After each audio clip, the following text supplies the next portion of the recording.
programang ito ay rated SPG. Striktong patnubay at gabay ng magulang ang kailangan. Maaaring may masiselang tema, lengguwahe, karahasan, sexual, horror o droga na hindi angkop sa mga... Yes!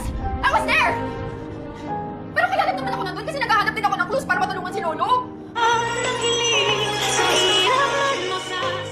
Narito na nga ang ating pakabangan ngayong Huwebes sa abot kamay na pangarap.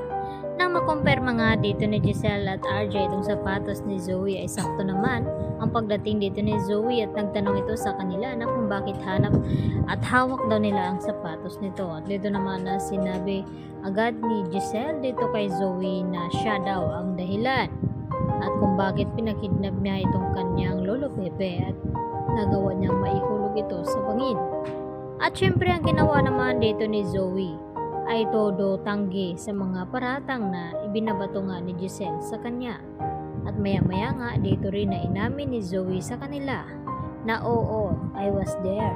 Dahil nandun din daw siya upang naghahanap siya ng closure kung nasaan nga daw itong kanyang lolo Pepe.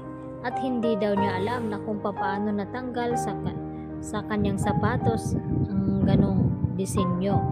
At dito naman na umiyak itong si Zoe at ginawa niya lahat upang magmamakaawa dito kay RJ at makonsensya ito.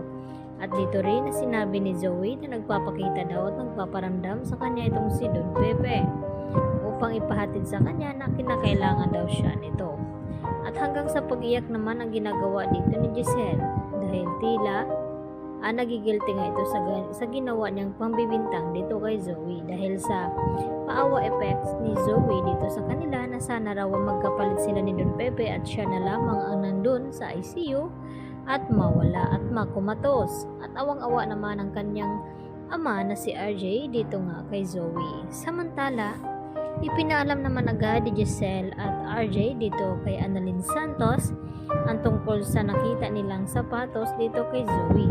At sinabi rin dito ni RJ ang tungkol sa sinabi ni Zoe na nandun din daw siya nang matagpuan itong si Lolo Pepe. At dito naman na sinagot ni Annalyn ito at sinabi dito sa kanyang ama na nagsisinungaling ito si Zoe dahil hindi nga daw nila nakita dito ni Doc Lyndon Javier itong si Zoe na naroon.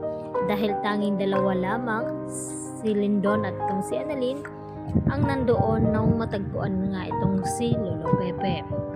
At dito naman nagkaroon na naman ulit ng hinala itong si Giselle na sa tingin nito ay nagsisinungaling nga at malakas pa rin ang kutob ni Giselle na may kinalaman pa rin itong si Zoe sa nangyari nga dito kay Don Pepe. At isa na lamang ang kanilang ipinapanalangin ngayon na sana makarecover na nga itong si Lolo Pepe nang sa ganun ay masabi na ni Lolo Pepe na kung sino ba talaga ang mastermind sa pagkidnap nga dito sa kanya. Samantala, narito din ang ating iba pa na pakaabangan dahil magpapakita na nga ito ngang anak di umano ni Giselle at makilala nga ito ni Annalyn Santos at nagtanong nga itong si Justin na kung si Annalyn nga ba itong kanyang kausap ngayon at ito nga ba ang illegitimate na anak dito ni RJ. At inamin naman ito ni Annalyn at tuwang-tuwa nga itong si Annalyn na ikinukwento dito kay Lolo Pepe sa loob ng ICU na may isang babae daw siyang nakilala at dumalaw pa ito sa kanya. At walang alam-alam ang mga ito na ito pala ay anak ni Giselle na matagal na nga nilang hinahanap sa akala ni Giselle na wala na nga ito.